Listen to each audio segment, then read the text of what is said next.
Hello everyone, welcome back to my channel. So in this video we are going to explore one of the most essential chapters in plant physiology, that is plant growth regulators, also abbreviated as PGR. Before proceeding towards the video, I just want to request you please like, comment, share and subscribe to the channel. So let's get started. So PGR, as I said, are very important special chemical messengers जो कि plant development का plant seed germination से लेके flowering तक, root formation, fruit ripening, सब चीज़ों में plant को जो हेल्प करते हैं वो उनके रेगुलेटर्स होते हैं जिसे हम पीजीआर बोलते हैं. ठीक है. So today we will focus on 3 major classes of PGR: auxins, gibberellins, and cytokinins. So let's dive in and understand how these hormones shape plant life. Now, what are plant growth regulators? Plant growth regulators होते क्या क्या हैं and how do we define PGRs? See, plant growth regulators naturally occurring chemical compounds होते हैं जो environment में, जो plant के body के अंदर naturally, not in environments but in plant body, वो naturally वहाँ पर रहते हैं, survive करते हैं, नेचुरली अकर करते हैं chemical compounds, naturally occurring chemical compounds होते हैं जो प्लांट बॉडी में मिलते हैं, जो कि उनकी ग्रोथ और डेवलपमेंट को इन्फ्लुएंस करने का काम करते हैं. Now they function in extremely small concentration, बहुत छोटे छोटे कंसंट्रेशन में वो फंक्शन कर सकते हैं. अगर इट्स नॉट रिक्वायर्ड कि उनका एक सर्टेन कंसंट्रेशन होना चाहिए तभी वो एक्ट कर पाएंगे, वो बहुत स्मॉल कंसंट्रेशन में भी अपना फंक्शन पूरा कर पाते हैं, लेकिन they have major physiological effects. PGR जो है, they may promote growth, they inhibit growth, they delay aging, they accelerate flowering, और they can even modify the fruit development process. ठीक है. सिंपल वर्ड्स में अगर मैं कहूँ तो ये हॉर्मोन्स की तरह एक्ट करते हैं प्लांट्स के. हमारे बॉडी के अंदर देयर आर सेवरल हॉर्मोन्स जो कि हमारे बॉडी को रेगुलेट करते हैं, हमारा हैप्पीनेस, हमारा हैप्पीनेस, हमारा सैड, हमारे mood swings, any other kind of emotions, crying and whatever emotion do we have, or whatever is occurring in our body, certain processes occurring in our body, wo are all of those processes, our height and um, our our cycles in our body. So certain things are controlled by our hormones. उसी तरीके से plant के अंदर plant growth regulators होते हैं जिन्हें हम PGR बोलते हैं. So they are also known as hormones of the plant.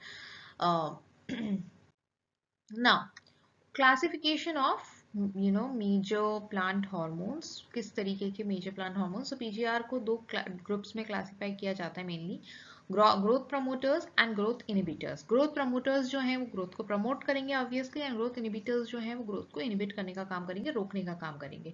Growth promoters क्या होते हैं? ऑक्सिन्स हो गए, गिबरेलिन्स हो गए एंड साइटोकाइनिन्स हो गए.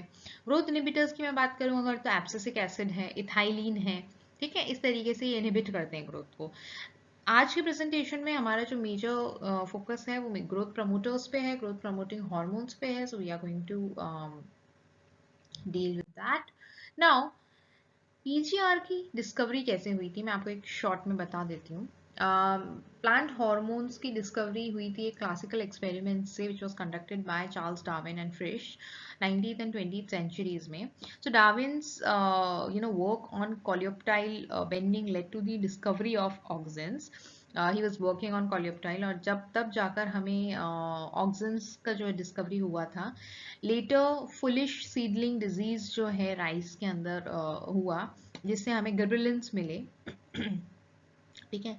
उसके बाद साइटोकाइनेंस इंट्रोड्यूस हुआ था, और it was isolated from herring sperm DNA. तो वहाँ से साइटोकाइनेंस इंट्रोड्यूस हुआ. सो ये जो डिस्कवरी है, it revolutionised plant biology and it also changed plant biology completely, क्योंकि प्लांट ग्रोथ रेगुलेटर्स या प्लांट ग्रोथ इनिबिटर्स जब से पता चल गए, तो it definitely shaped the reshaped the plant biology completely in a different manner altogether. So let's begin with our first and most important hormone, which is auxin. See, auxin एक पहला hormone था जो कि डिस्कवर हुआ था naturally occurring auxin जो होता है उसे हम इंडोल 3 एसिटिक एसिड बोलते हैं, which is abbreviated as IAA, indole 3 acetic acid. Synthetic auxins जो होते हैं उसके एग्जांपल्स अगर मैं आपको बोलूँ तो NAA2,4-D, ये कुछ एग्जांपल हैं सिंथेटिक ऑक्सिन्स के, नेचुरली जो प्लांट के अंदर नेचुरली मिलते हैं, सिंथेटिक जो किसी कुछ मॉडिफिकेशन के साथ सिंथेसाइज किए जाते हैं। ऑक्सिन्स जो होते हैं उनका मेनली काम होता है सेल को इलंगेशन एंड डायरेक्शनल ग्रोथ देना, ठीक है। सेल का जो इलंगेशन होता है, जो सेल साइज में जो लंबा होता है, वो काम ऑक्सिन्स का होता है, एंड डायरेक्शनल ग्रोथ का प्रोवाइड करने का काम भी ऑक्सिन्स का होता है। ऑक्सिन्स जो होते हैं they are of several kind, natural versus synthetic. तो नेचुरल वर्सेस सिंथेटिक का मतलब क्या है? As I told you, function क्या क्या होते हैं ऑक्सिन के, सेल इलंगेशन में हेल्प करता है, apical dominance, root initiation, prevention of leaf abscission. So leaf की ग्रोथ प्रिवेंट ना हो उसको सपोर्ट करने का काम करता है, रूट का जो इनिशिएशन होता है उसका काम करता है, एपिकल डोमिनेंस में हेल्प करता है, एंड सेल इलंगेशन में हेल्प करता है। So what do you mean by apical dominance? Apical dominance एक वो फिनोमेना होता है जहाँ पर प्लांट का जो सेंट्रल स्टेम होता है वो बहुत स्ट्रांगली ग्रो करता है बाकी के ब्रांचेस से, साइड की ब्रांचेस जो होती है उसकी ग्रोथ इनहिबिट हो जाती है, और जो बीच का जो सेंट्रल पार्ट होता है स्टेम का वो बहुत फास्ट ग्रो करता है, उसे एपिकल डोमिनेंस कहा जाता है। तो वो इस वजह से होता है क्योंकि टिप में ऑक्सिन का जो प्रोडक्शन है, the central tip, the central part of the stem, उसके टिप में ऑक्सिन का प्रोडक्शन बहुत ज़्यादा होता है, इस वजह से वो स्टेम वाला जो सेंट्रल पार्ट है वो बहुत अच्छे से ग्रो कर पाता है, पर बाकी के ब्रांचेस उतने अच्छे से ग्रो नहीं करते हैं, उसे हम एपिकल डोमिनेंस बोलते हैं। तो ये जो सारे फंक्शंस हैं it is supported by auxins. Auxins as I said are of two types again, natural auxins and synthetic auxins. Natural auxins जो होते हैं they are produced by the plant itself because वो naturally occur करते हैं, shoot tips में present होते हैं वो या produce होते हैं, young leaves के अंदर जो नए नए पत्ते रहते हैं उनके अंदर भी रहते हैं। Synthetic auxins अगर मैं बात करूँ तो chemically manufactured किए जाते हैं, synthetic यानी कि उसको बनाया जाता है, जिसको एग्रीकल्चर में यूज़ किया जाता है ग्रोथ रेगुलेटर्स के तरह, हर्बिसाइड्स के तरह। नेचुरल का अगर मैं आपको एग्जाम्पल दूं तो IAA, indole 3 acetic acid, and synthetic का अगर मैं आपको एग्जाम्पल दूं तो there are so many examples, NAA, IBA, 2,4-D, so ये सब एग्जाम्पल्स है सिंथेटिक के जो मैन्युफैक्चर किए जाते हैं केमिकली। नाउ फंक्शंस क्या क्या होते हैं ऑक्सिन्स के? See they perform several functions, multiple functions. पहला मैंने आपको बताया सेल इलंगेशन में मदद करता है। सेल इलंगेशन में मदद कैसे करता है? So it looses the cell wall, it loosens the cell wall को वो लूज कर देता है थोड़ा, जिसकी वजह से सेल जो है अपने हाइट में थोड़ा लंबा हो पाता है, उसको सेल इलंगेशन बोलते हैं, जिसमें डायरेक्ट रोल होता है ऑक्सिन का। एपिकल डोमिनेंस में हेल्प करता है because it gets produce at the central part of the stem, तो वो वाला ही पार्ट से जल्दी से ग्रो करता है, बाकी के जो साइड ब्रांचेस सप्रेस हो जाते हैं। ऑक्सिन्स रूट इनिशिएशन भी स्टिमुलेट करता है एज आई सेड। इसीलिए जब रूटिंग पाउडर्स जो होता है उसमें ऑक्सिन लाइक कंपाउंड्स होते हैं। अगर आप रूट किसी प्लांट का इनिशिएशन जो रूट होता है, इनिशिएटिंग रूट जो होता है, उसको आप लेकर पाउडर, उसको रूटिंग पाउडर की फॉर्म में कन्वर्ट करते हो तो आपको ऑक्सिन्स जैसे कंपाउंड देखने को मिलते हैं। And they also delay leaf and fruit abscission, पक ना जाए वो फटाफट, प्री मेच्योर फॉल ना हो लीफ का, उसको भी वो प्रमोट करता है, सपोर्ट करता है। एग्रीकल्चरल एप्लीकेशंस क्या क्या हैं ऑक्सिन्स की? See they are widely used in various practices. Rooting powders मैंने जो अभी आपको बताया वो रूट्स को ग्रो करने के लिए यूज़ किया जाता है इन स्टेम कटिंग्स। जब प्लांट का अगर आपके पास स्टेम पार्ट हो and you want to grow the root of the plant, तो उसके लिए रूटिंग पाउडर्स की मदद ली जाती है। 2,4-D which is a synthetic kind of auxin, उसको इज अ सेलेक्टिव हर्बिसाइड जो कि डाइकॉट वीड्स, डाइकॉटिलेडन यानी कि जिसमें दो कॉटिलेडन्स होते हैं, वो टाइप ऑफ वीड्स को वो रिमूव करती है 2,4-D, but leaves monocots like wheat safe. So wheat, हमारा जो वीट प्लांट होता है वो मोनोकॉट होता है, और जो उसमें जो वीड्स लगते हैं वो डाइकॉट होते हैं। तो herbicide 2,4-D is a selective herbicide जो कि डाइकॉट यानी कि वीट को रिमूव कर देती है और सेफ रखती है वो वीट पार्ट को, जो कि हमारे यूज का होता है, जो कि मोनोकॉट होता है। मोनोकॉट यानी कि एक cotyledon. Do let me know below in the comment section if you want a detailed explanation or detailed video on the parts of the plant, and how you can uh, how you can use these terminologies in a simpler and easier manner. ठीक है। Tissue culture के अंदर auxins जो हैं वो help करते हैं callus formation में। Callus is a cluster of cells जो कि सबसे पहले बनता है कोई भी स्टेम बनने के पहले, या कोई भी पार्ट प्लांट का डिफरेंशिएट होने के पहले कैलस बनता है।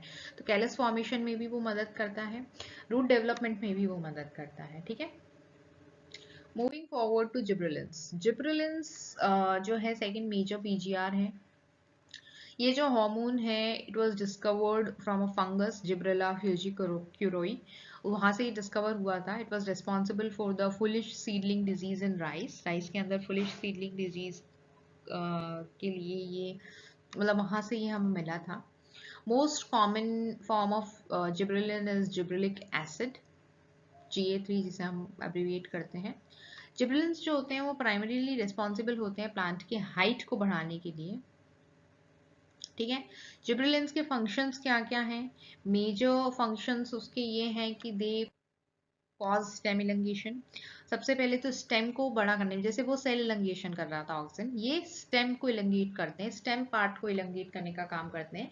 सो डॉफ वेराइटीज जो होती हैं वो थोड़ी बड़ी हो जाती है। जो ऐसे वेराइटीज होती है ना जो ज्यादा ग्रो ही नहीं कर सकते, प्लांट का एक सर्टेन हाइट रहता है, अगर आप उसको जिब्रेलिन प्रोवाइड कर रहे हो तो या उसमें जिब्रेलिन प्रोड्यूस हो रहा है तो उसकी वजह से स्टेम का जो हाइट है थोड़ा बढ़ जाता है। They also help in breaking seed dormancy by activating enzymes like amylase। जब भी आप सीड को ग्रो करते हो सॉइल के अंदर, एक सर्टेन टाइम के बाद वो सीड का डॉर्मेंसी टूटना चाहिए, इनएक्टिव पीरियड टूटना चाहिए, तभी वो ग्रो करेगा इनटू अ प्लांट। तो उसमें भी हेल्प करती है by an enzyme called as amylase. ठीक है। अर्ली बोल्टिंग एंड फ्लावरिंग में भी, अगर आपको अर्ली फ्लावर्स चाहिए किसी प्लांट के अंदर, आप चाहते हो, जैसे लॉन्ग डे प्लांट्स होते हैं उनके अंदर अगर आपको जल्दी फ्लावरिंग करानी है तो वो इन फ्लावरिंग को इंड्यूस करने के लिए भी you can use gibberellins. Fruit enlargement, जो फ्रूट्स को बड़ा करना का प्रोसीजर होता है, उसमें भी जिब्रेलिन्स को यूज़ किया जाता है। ग्रेप्स स्पेशली अगर हम बात करें जो बहुत छोटे छोटे आते हैं when you get it from the farms, तो उसको एनलार्जमेंट के लिए जिब्रेलिन्स यूज़ होते हैं। एग्रीकल्चरल यूजेस ये हैं जिब्रेलिन्स के कि सिग्निफिकेंट बेनिफिट्स हैं। First of all malting industry में यूज होता है। गिबरेलिक एसिड जो है वो एक्टिवेट करता है एंजाइम्स को बियर प्रोडक्शन के लिए, जो बियर को और ज़्यादा बियर को प्रोड्यूस करती हैं। शुगर केन कल्टीवेशन में इसका यूज़ होता है इंटरनोड लेंथ को बढ़ाने के लिए। जो शुगर केन होता है, गन्ना जिसे हम बोलते हैं, उसकी इंटरनोड लेंथ को बढ़ाने के लिए, जिससे शुगर की यील्ड बढ़ती है। ठीक है। ग्रेप फार्मिंग में भी यूज़ किया जाता है। लार्ज सीडलेस इलंगेटेड ग्रेप्स के लिए, बड़ी ग्रेप्स, सीडलेस ग्रेप्स के लिए, लार्जर ग्रेप्स के लिए यूज़ किया जाता है। So overall gibberellins enhance productivity and crop quality. Forward to cytokinins. Cytokinin third major PGR है। ठीक है। ये डिस्कवर हुआ था हेरिंग स्पर्म डीएनए से, एंड लेटर इसको प्लांट्स में भी पाया गया। मोस्ट इम्पॉर्टेंट नेचुरल साइटोकाइनिन का एग्जाम्पल मैं अगर आपको दूं तो it's zeatin. Zeatin is a natural cytokinin जो प्लांट्स के अंदर रहता है, ग्रो करता है, प्रोड्यूस होता है, जनरेट होता है। They are primarily synthesized in the root tips. Root tips में वो सिंथेसाइज होता है प्राइमरीली, और वहां से फिर वो अपवर्ड ट्रांसपोर्ट हो जाता है। साइटोकाइनेंस के फंक्शंस क्या क्या हैं? साइटोकाइनेंस सेल डिवीजन में हेल्प करते हैं, सेल को का नंबर बढ़ाने में हेल्प करते हैं, इसीलिए साइटोकाइनिन बोलते हैं उसको। साइटो यानी कि सेल, काइनिन यानी कि टू डिवाइड। तो सेल्स डिवाइड होंगे तो नंबर में बढ़ेंगे। उसमें हेल्प करता है। सेनेसेंस को डिले करता है। Senescence is the death of the plant, senescence is the end life of the plant, तो उसको डिले करता है। एजिंग को प्रिवेंट करता है, इसका ये मतलब है। ठीक है। इसकी वजह से लीव्स जो हैं वो ज़्यादा टाइम तक ग्रीन रहती हैं। It also promote lateral bud growth, जो कली ग्रो होती है ना प्लांट से, उसके में भी हेल्प करता है। एपिकल डोमिनेंस को ओवरकम करने में हेल्प करता है कि जिससे एक सेंट्रल पार्ट जब बढ़ता है स्टेम का एपिकल डोमिनेंस की वजह से, तो उसकी वजह से जो बाकी के साइड ब्रांचेस हैं वो सप्रेस हो जाते हैं, उसकी ग्रोथ सप्रेस हो जाती है, तो ये कहीं ना कहीं उसको प्रमोट करता है. So it overcomes the apical dominance. Cytokinins chloroplast development और फोटोसिंथेसिस में भी हेल्प करते हैं, क्लोरोप्लास्ट को डेवलप करने के लिए, देन फोटोसिंथेसिस के प्रोसेस को एनहांस करने के लिए. सो क्लोरोप्लास्ट डेवलप होगा तो फोटोसिंथेसिस ऑटोमेटिक एनहांस हो जाएगा. सो उसमें भी हेल्प करते हैं. नाउ एग्रीकल्चरल यूजेस क्या क्या है साइटोकाइनेंस के. सो एग्रीकल्चर में, टिश्यू कल्चर में यूज होता है ये शूट प्रोलिफरेशन के लिए. प्रोलिफरेशन यानी कि डिवाइड करने के लिए, शूट यानी कि स्टेम को डिवाइड करने के लिए यूज किया जाता है. एंटी एजिंग स्प्रेज में, क्योंकि एंटी एजिंग है ये, प्लांट को एजिंग नहीं होने देता इतनी जल्दी. तो एंटी एजिंग स्प्रेज के लिए यूज किया जाता है ये for vegetables specially. And it is also used to extend the shelf life of leafy greens. जो green vegetables होती है ना, उसका लाइफ साइकिल बढ़ाने के लिए, लाइफ स्पैन बढ़ाने के लिए यूज किया जाता है. साइटोकाइनेंस जो होते हैं, they are very essential for micro propagation and crop preservation. कोई भी क्रॉप को प्रोटेक्ट करने के लिए या माइक्रो प्रोपेगेशन करने के लिए उसका साइटोकाइनेंस आर वेरी इंपॉर्टेंट. ठीक है. Micro propagation is a plant tissue culture technique जो कि बहुत ही large number of genetically identical plant बनाती है from a small piece of parent plant. उसको हम माइक्रो प्रोपेगेशन बोलते हैं. सो या so as the name suggest, cytokinins मैंने बताया आपको माइटोसिस को एनकरेज करने में काम आते हैं. They are also essential for growth and formation of new tissues. Cytokinins definitely stimulates lateral bud growth. ठीक है. इसकी वजह से वो एपिकल डोमिनेंस का जो फिनोमिनन है उसे तोड़ते हैं. They help plants becoming bushy और more branched rather than just tall. And they also promote cell growth and division. So they improve plant vigor and help in efficient nutrient stabilization or nutrient distribution among the plant. ठीक है. Agriculture में मैंने आपको applications बताई. ये cytokinins जो है, they encourage division, shoot formation. They are extremely important in tissue culture and micro propagation. And when you culture plant tissues in vitro, adding cytokinins often promotes shoot induction and multiplication. तो जब भी plant को lab में synthesise किया जाता है, produce किया जाता है, तो उसमें डेफिनेटली साइटोकाइनिन ऐड किया जाता है फॉर शूट प्रोलिफरेशन. हॉर्टिकल्चर के अंदर साइटोकाइनेंस को यूज किया जाता है to enhance branching. And it is also useful for ornamental plants, जो कि ज्वेलरी वाले प्लांट्स होते हैं ना, bushy shrubs, compact growth forms, तो उसके लिए बहुत यूजफुल रहता है. सेनेसेंस को डिले करने में काम आता है. So leaf greenness, plant vitality are maintained longer with the use of cytokinins, which is also useful in leafy vegetables, flower crops and leafy ornamentals as well. Fruit crops की अगर मैं बात करूं तो साइटोकाइनेंस में improve fruit set, quality, yield, because healthier dividing tissues can support better growth of the plant. So वो है. Now what is the interaction path of these three PGRs? ठीक है. PGRs तो definitely हैं और अपना अपना function play करते हैं in plants, in growth, in division, in elongation. So they have different set of functions, but उनका interaction किस तरीके से होता है और do they even interact with each other? See, one of the most fascinating aspects of plant hormones is how they interact. ठीक है. They don't work in isolation. ठीक है. It's not the case. उनका जो relative concentration होता है, जो timing होती है, जो tissue context होता है, that decides what happens in the plant. ठीक है. Because they are regulators, right? So they are going to regulate. Now they are not the individual regulators. Individual exist करते हैं और individual functions हैं उनके, but they communicate with each other and that's how they function. That's how they coordinate the growth or elongation or whatever in the plant. Now auxin cytokinin interaction की अगर हम बात करें तो it is important in tissue culture and development of the tissue. ठीक है. अगर auxin high है, ठीक है, एंड साइटोकाइनिन लो है, please understand it carefully. I am repeating, auxin का लेवल हाई है और साइटोकाइनिन का लेवल लो है as compare to the level of auxin, तो प्लांट रूट प्रोड्यूस करता है. ठीक है. बिकॉज ऑक्सिन का लेवल हाई है. साइटोकाइनिन का अगर लेवल हाई है और ऑक्सिन का लेवल लो है, cytokinin as I said is a major contributor of shoot proliferation. तो शूट का ग्रोथ होता है. ठीक है. We are talking about if if you are growing a plant with a seed, तो उसमें वो किस तरीके से एक्ट करेंगे। अगर दोनों बैलेंस्ड हैं तो क्या होगा, कैलस बनेगा। Callus is a cluster of cells, undifferentiated tissue forms होते हैं जिसमें, and callus is like a structure जिसमें आप डिफरेंशिएट नहीं कर सकते, स्टेम कहाँ है, रूट कहाँ है, लीफ कहाँ है, you can not differentiate, cluster of cell. Okay, auxin gibberellin interactions देखते हैं। So you know they often act together for processes जैसे कि स्टेम इलंगेशन हुआ, फ्रूट ग्रोथ हुआ, सीड जर्मिनेशन हुआ। Gibberellin may elongate internodes while auxin help in vascular differentiation। जो plants का xylem, phloem ये सब होता है, इसका डिफरेंशिएशन में ऑक्सिन हेल्प करता है। सो जिब्रेलिन जो है वो इंटरनोड्स को एलोंगेट करने में काम करता है प्लांट के। सो together they ensure the proper growth of the plant. PGRs signal through complex molecular mechanisms, involves receptor activation, changes in gene expression, hormone specific signaling pathways। तो इसमें भी वो कहीं ना कहीं हेल्प करते हैं। Now coming to comparative slide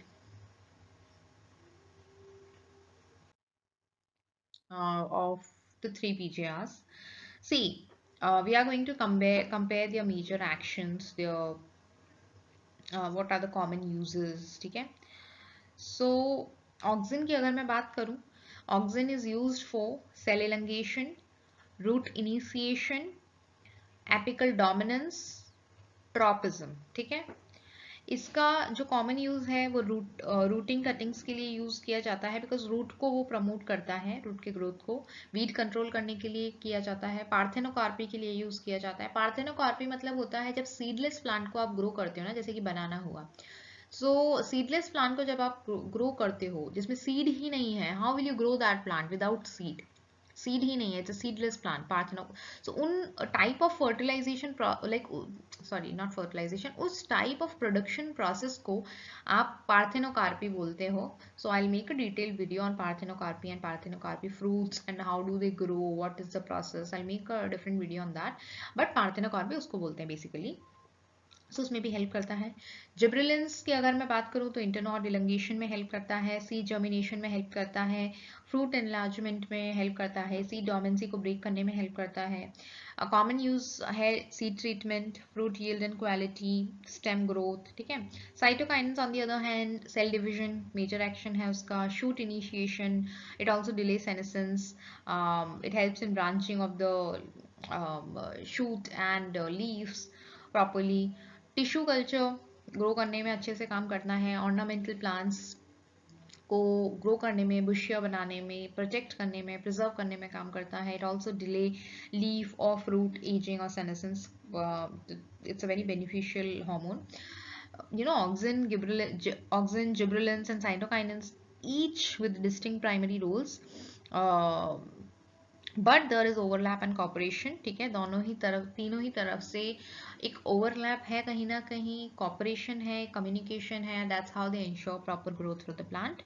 So understanding their specific features helps in applying them appropriately, whether for research, for agriculture and horticulture or lab work, ठीक है। Because concentration is very important, timing is very important, their context is very important, wherever you are using, कि आप किधर किस purpose के लिए आप उसे यूज कर रहे हो, it is also very important.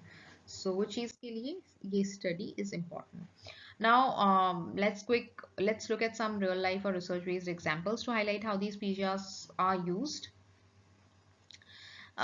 C vegetative propagation की अगर हम बात करें तो जो गार्डनर्स होते हैं और हॉर्टिकल्चरिस्ट्स होते हैं, सो वो प्रोपेगेट करना चाहते हैं अगर एक प्लांट फ्रॉम स्टेम कटिंग, अगर स्टेम के कटिंग से ही मान लो एक प्लांट को ग्रो करना है, तो व्हाट विल दे डू, वो they dip the cutting in auxin based rooting hormone. वो auxin is a rooting hormone, ठीक है। तो उसके अंदर वो स्टेम कटिंग को डिप करेंगे, तो it leads to quicker healthier root formation. Fruit crop enhancement अगर करना है, फ्रूट का ग्रोथ बढ़ाना है, सो ग्रेप कल्टीवेशन में जिब्रेलिक एसिड को स्प्रे किया जाता है, तो इट प्रमोट्स बेरी एनलार्जमेंट।